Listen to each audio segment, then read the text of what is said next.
If you have considered entrepreneurship, then you do not want to miss this special presentation that I did for a group of entrepreneurs. If you're new around here, I am attorney Jamila Moore, the entrepreneur's attorney and business strategist, where I help people just like you start, structure, and grow your business while legally protecting your business, brand, and profits. You see, when I say business, I just get super excited. But stay tuned. Get a notepad and get ready to learn. It's going to be a good one.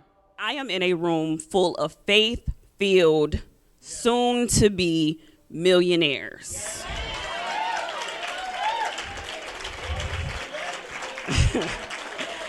Faith-filled, soon-to-be millionaires.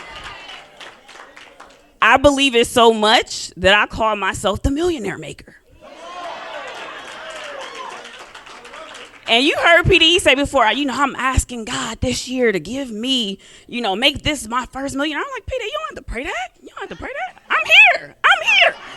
We just, fine tuning some things. We're working through some things to make sure that it can happen.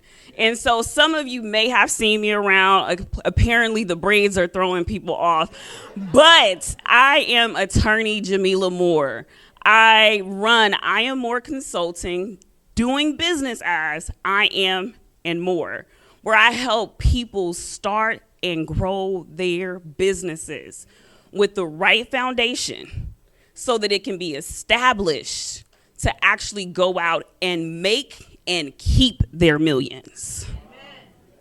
So many times I've witnessed faith-filled entrepreneurs go out of business. And I said, what's happening? Right? You were helping me do this, but now I can't find you. What was it that occurred? And the thing that hit me was like, they didn't get the right foundation. And so as I sat in I3, confused like y'all, trying to figure it out like y'all, it hit me and it was like, I need you to help my people build the right foundation. And so that's what you're going to do. So y'all, I love a good framework. And I was able to really think through entrepreneurship in this way called me, them, and us. Everyone say me, them, us. So I have this framework, but then I'm like thinking through it and I'm preparing for the presentation and I'm sitting out and I'm looking around this area. Now, mind y'all, I'm from LA, and sometimes when you want to go have a good meal, you go to Beverly Hills. So, you see wealth all the time, right? You see the Rolls Royces. You see, are they giving away G-Wagons? I'm asking, where is mine? Let me get in line. But I was sitting outside, and I was looking around, and I was like, dang, I'm looking at all this wealth. And then I was like, this is good fruit. This is really good fruit. Then it was like, go deeper. You're not looking at fruit. You're looking at the seed of a thought. So what I'm looking at around here was somebody who had a business idea and said, I'm going to go after it because I'm driven. Somebody who said, I'm not going to give up on that idea because I know that somebody's depending on me for their next level of success. And so it was in them or in me seeing that, I said, man, sometimes we love to look at the outcome, but we really have to get to the root to make sure that we are established. And so everyone, I want you to say that with me, established. Established. All right, so let's get into this. What is the difference between an entrepreneur that runs a website that sells products and services and an entrepreneur that is a CEO? I'm going to ask y'all that again. What is the difference between an entrepreneur that runs a website that sells services and products and an entrepreneur that is a CEO? I'm going to give you about 3 minutes to discuss it at your table, and then I'm going to cold call on one table to give me an answer. So take 3 minutes. All right. Let's bring it on back. Listen, I can tell y'all are really getting into this discussion. So, Lucretia, you're going to... Listen, let me tell y'all. I am a teacher, and so it is nothing for me to teach.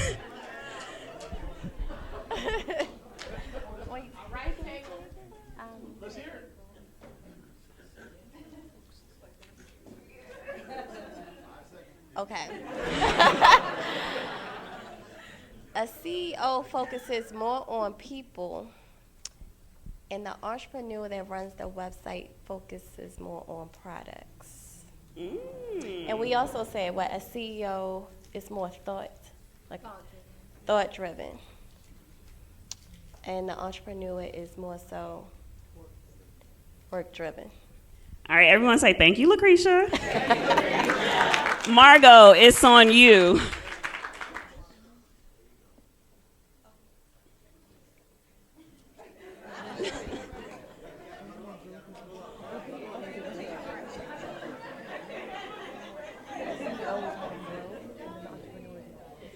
Didn't Joe give somebody a 5-second warning?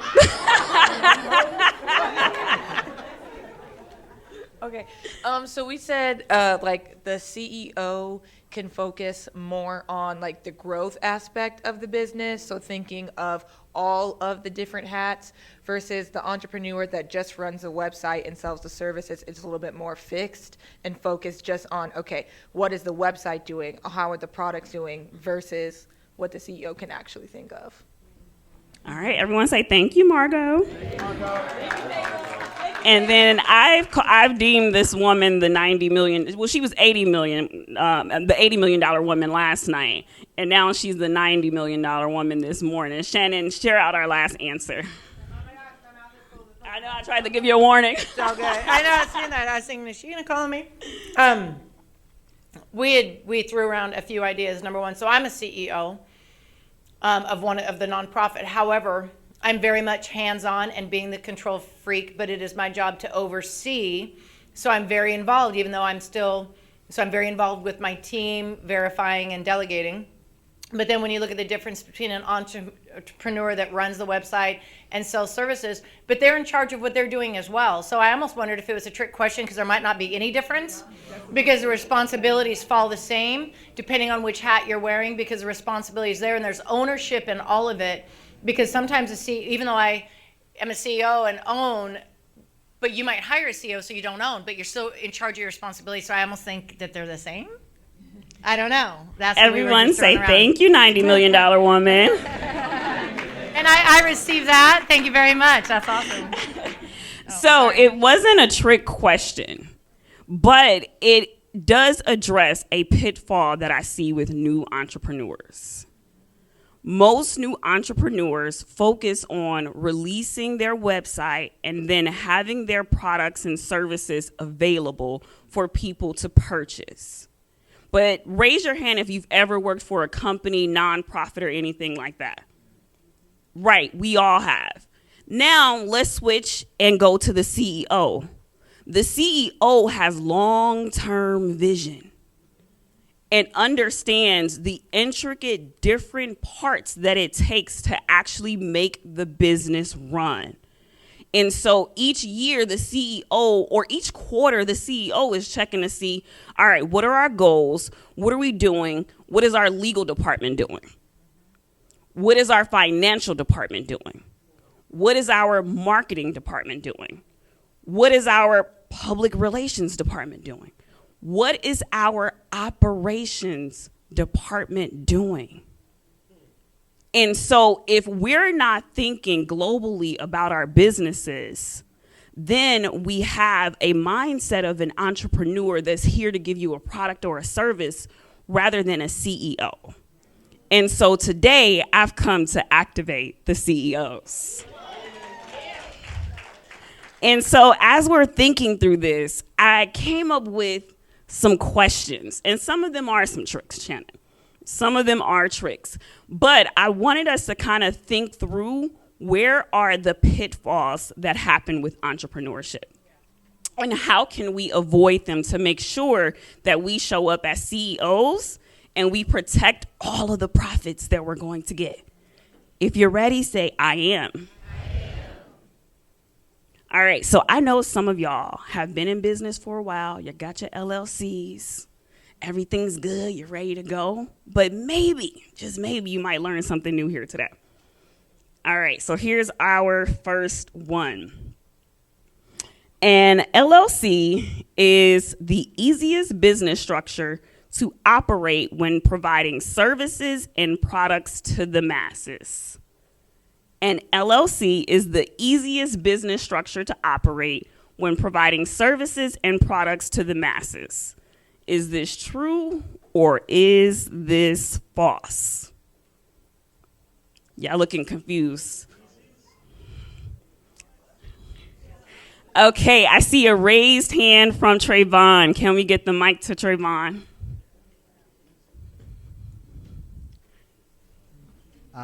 I believe this is true, and I think the more important piece is just how it's structured, because it depends on the revenue of how much you're making for tax purposes at the end of the year. But I think an LLC, yeah, it's true. Everyone say, go Trayvon, go Trayvon, go. Go Trayvon, go Trayvon, go. Yes, so this is true. Typically, when you're starting a business, some of us may start off as sole proprietors. That's how I started my business. I was side hustling as an attorney. I'll do some legal work for you. But when I'm a sole proprietor, there is no protection from my personal assets.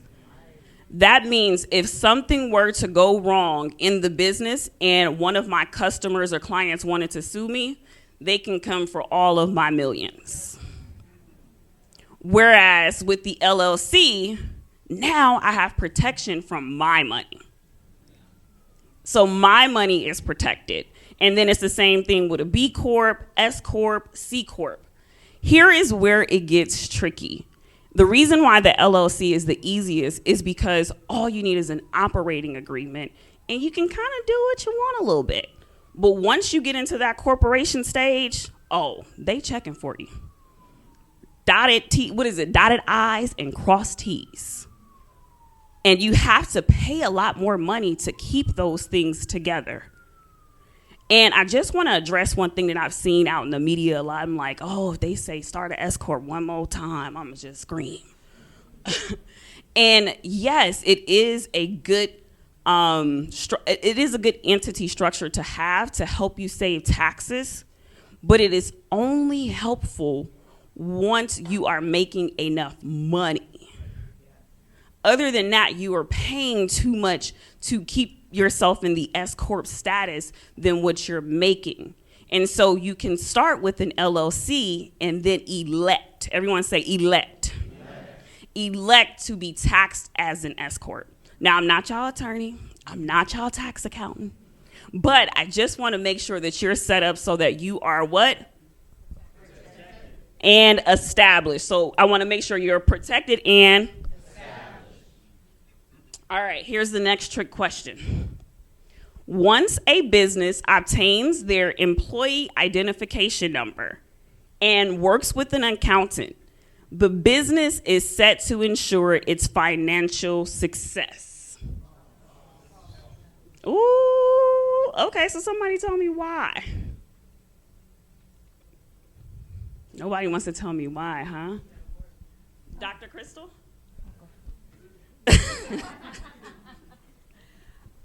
I do think it's false. I think there's a lot more that goes into it than just having your EIN and having an accountant. And so you have to be able to account for all of those nuances that will ensure that you have the finances to be successful, that you can pay your taxes, that you can do all the things that will ensure your financial success. She is correct. Everyone say, go Crystal, go Crystal, go. Go Crystal, go Crystal, go. Yes. So So you need a lot more than just an accountant and your EIN number. Everyone say DUNS number. So this is something that's important for you to know, because this is one of the ways you can start to establish your credit history as a business. And then after 2 years of being an established business, you are ready to get you're ready to get a credit line from a lender. Everyone say established. CEOs. Now, here is the pitfall that I see here. When we're thinking through our business finances, even if we have an accountant, even if we use some type of accounting software, the thing that we're not thinking through sometimes is actually having a business budget. So if you're not managing your personal finances well, you want to get that together so that you can make sure you're managing your business finances very well. How do you know how much money you should be spending each month in your business? Y'all with me? All right, here's our next trick question. If a domain is available on GoDaddy, a business can purchase the domain and own all the rights to use the domain.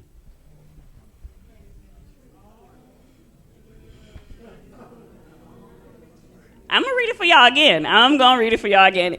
If a domain is available on GoDaddy, a business can purchase the domain and own all the rights to the use of the domain. Laquan, can we bring it to, is Larry, right? Paul, I'm sorry. Can we bring it to Paul? I'm going to say it's true, mainly because when you purchase your domain, they usually give you several different packages or something like that you can make sure that nobody else can purchase it as well. Okay. Did anyone say false? Can you tell me your name when you behind you, Laquan? Jamie. Jamie. Hi, Jamie. Hi. So with GoDaddy, I believe that you're renting the space. So it's like you rent it on a month-to-month basis, and you own the rights until you don't. So this one really was a trick. Both of you are somewhat correct. Let me tell you about a real-life situation with one of my clients. She bought the domain. She bought the protection. Then something told me, go and check the United States, PTO, Patent and Trademark Office site. I went there and then broke down the domain's name, and it was trademarked. And here was the key. It was trademarked for the exact type of services that this woman wanted to do. So if she had gone into business with that domain name, with those services, doing business as blank, blank, blank, now she needs to give that owner her profits. Yeah, it goes down. All right, y'all ready for your next trick question? All right, once a business develops their viable market products and services, their next legal step is to trademark their business name. Once a business develops their viable market products and services, their next legal step is to trademark their business name. Where is the table I haven't heard from? Laquan, let's go to the back there with George and the folks. We got Eric and the folks. We got Pascal. That discussion heightened when I got back there.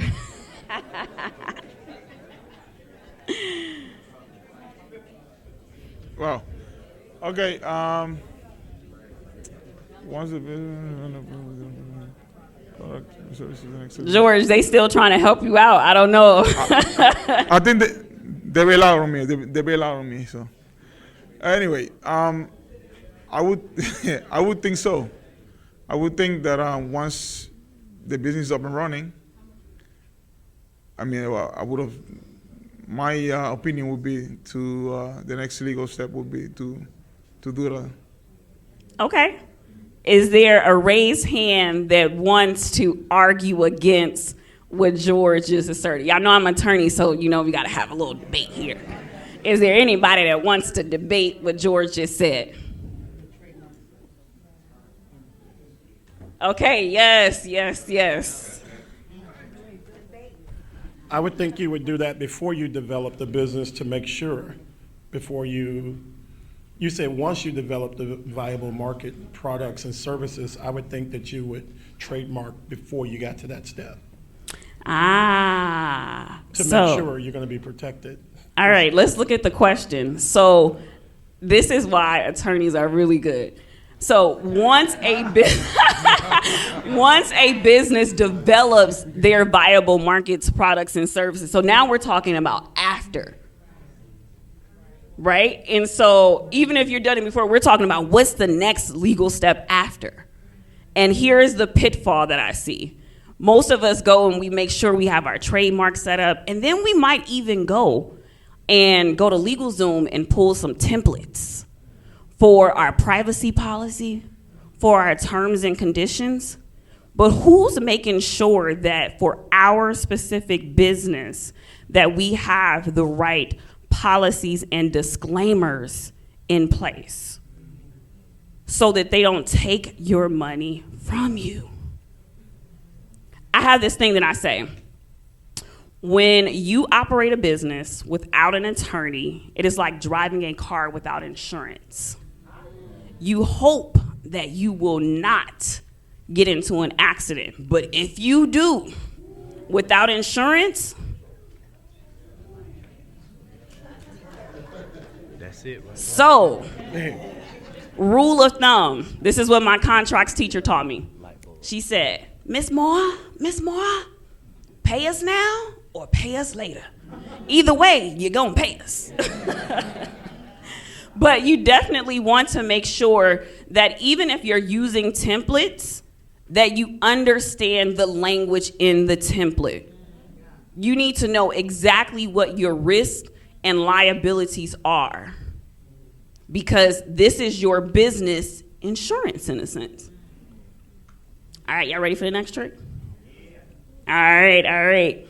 A business is legally protected from losing its profits as long as it is structured as either an LLC, C Corp, or S Corp.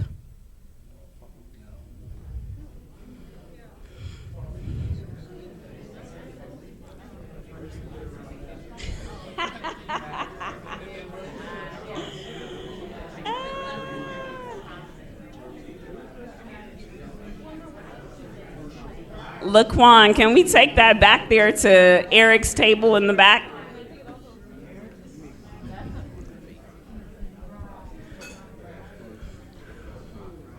Okay, attorney, don't hold us to it, but we're going to just say, we're going to say false, because not your profits, but your assets. Mm-hmm. Okay, so yes, this one was more straightforward than the other ones. And one of the things that you can think through as you're setting up your entities and you're thinking about the protection of your business, your assets, and all those different things is making sure that in your terms and conditions, in your policies, in your disclaimers, that you have language such as no refunds of any kind for any reason. Making sure that you have language saying, we do not guarantee any outcome.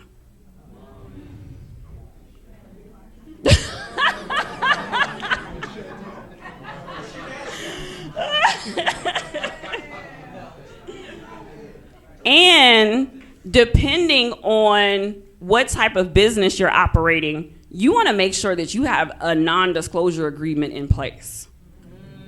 When I was in I3, I kept hearing somebody just share this great idea. And I was like, I used to be a backseat girl. I'm like, I ain't got to talk to her, but if she say this one more time out loud, I'm just going to scream. So I sent her a message on Facebook. I said, hey, here's something I need you to know, and I don't want you to hire me or anything like that, but I need you to know that every time you talk about your idea, you're putting it at risk. And so she and I worked together, and now anytime she talks about her idea, go ahead and sign this little paper for me. Everybody just slide it to the side and say, go ahead and sign this little paper for me. All right, we ready for our next trick?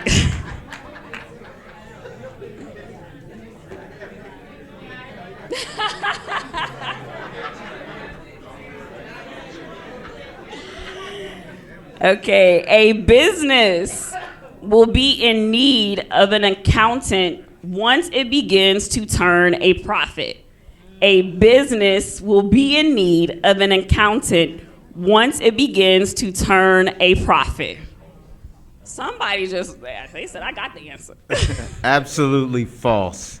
Okay, tell me why. Because you need to have your accountant, even if you're making a loss, because your loss, you can actually, if you have other income, you can actually get back some of the taxes you've already paid, or you can kind of carry that loss over into different tax years. Everyone say absolutely right. Absolutely. Is there someone who wants to add on to that answer?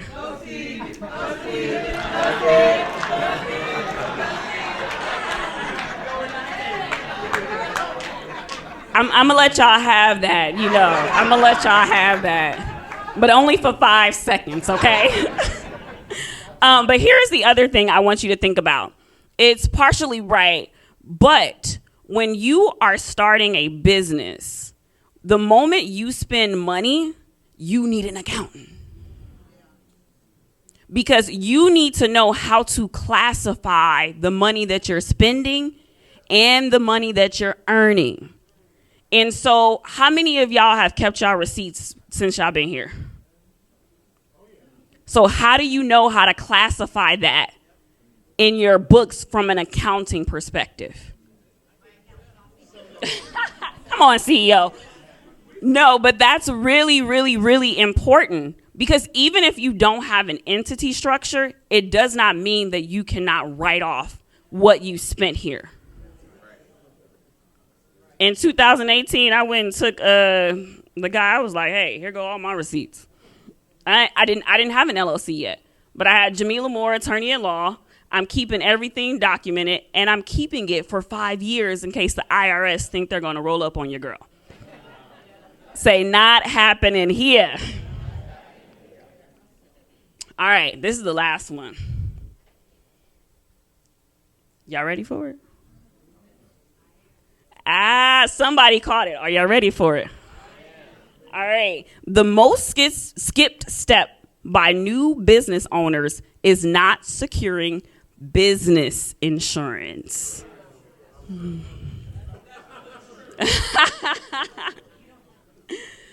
Does anyone say false since the room said true? You all got it wrong. Let me tell you why. The most skipped step as a new business owner is actually market research. Let me tell you why. Because you have to know what industry are you in and whether or not that industry will even exist in 10 years. The world is changing so fast that you could be starting a dying business.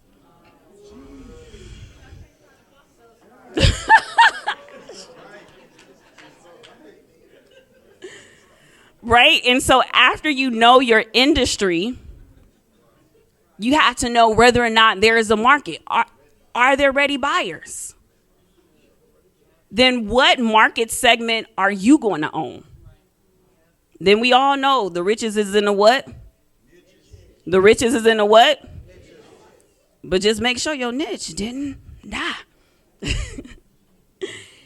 And so as we're thinking through being millionaire CEOs, we always have to think about the front side of a business and the backside of a business. And so we know Dr. D, we going through the D4 acceleration program, right? So we have our discovery. Let me make sure I get it right. We got our development. D3, okay. We got discovery, development, and delivery. So when you're going through that on the front end with Dr. D, on the back end, there's something you should be doing with your business. And where you have to do the bulk of the work is in that development stage. And thinking through who do you need to partner with to make sure that your business is protected and so where does my attorney come into play? Where does my accountant come into play? And then, I'm sorry, y'all, sometimes I'm just like, because the first thing everybody want to do is go out and get some marketing help and get content. When does marketing come into play? When do I get help with operations? And so, you know, I'm a solopreneur right now. I'm the CEO. I'm not the CFO no more. I hired someone yesterday. But I'm the CMO, the CP. I'm all the O's. But the one thing that I want you to think through is that I've created a checklist for you that I'm going to gift you in about 8 days to make sure that you are protected and all right. So I know some of you all are out here and you're thinking like, Jamila, this sounds good. This seems like, you know, this is easy in a sense. Maybe it's not. And I want to give you a secret to building your $1 million business. If you're ready for the secret, say, I am. If you're ready for the secret, say, I am. Y'all don't sound like millionaires. Okay.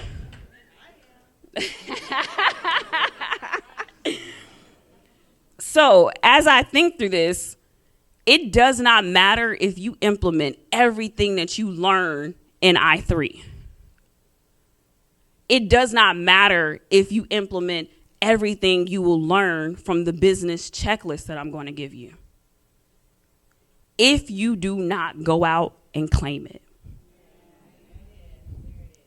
You have to go out and claim your profits.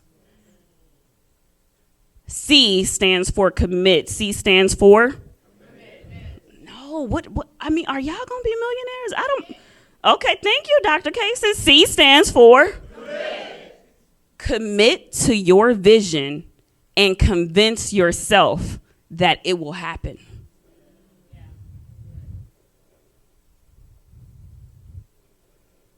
L stands for launch. Everyone say launch. Launch despite fear.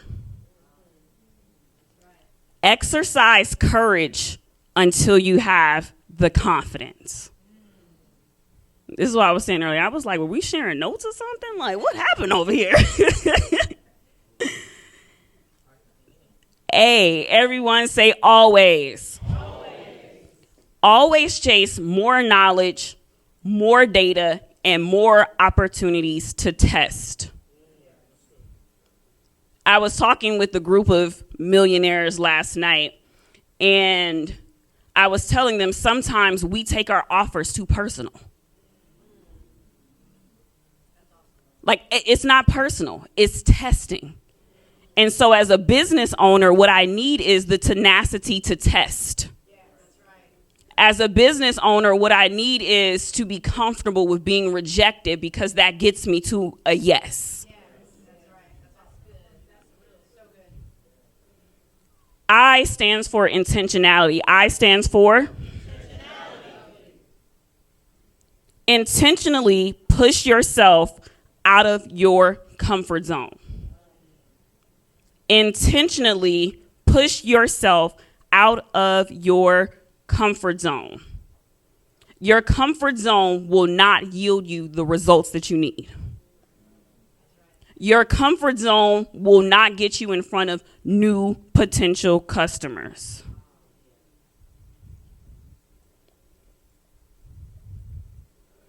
The last M stands for move. Everyone say move. This is my personal favorite. Move at the speed of obedience.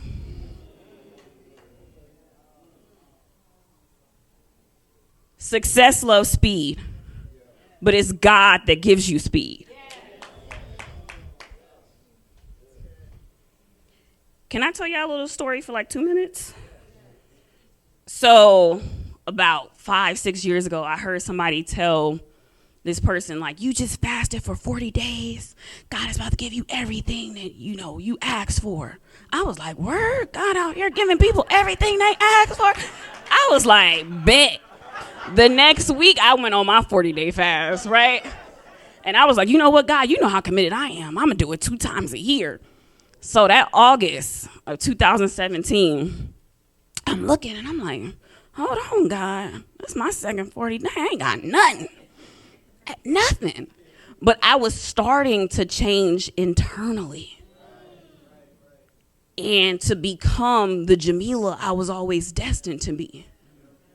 So I took that 40-day fast and I'm like, all right, that's my thing because it helps me become. And the more I became, the clearer I was able to hear.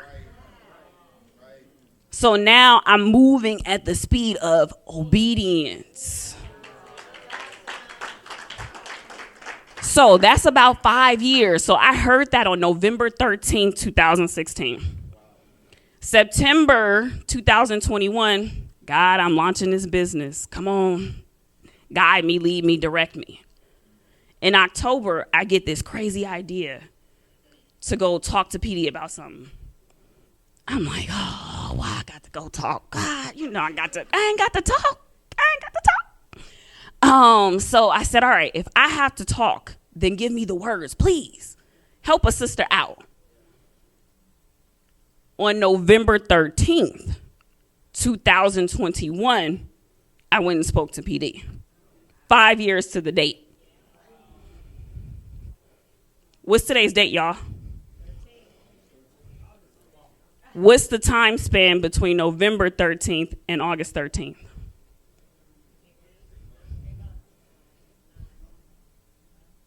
Nine months. 9 months to the date. Move at the speed of, because God gives you. That's it, y'all. You got to claim it.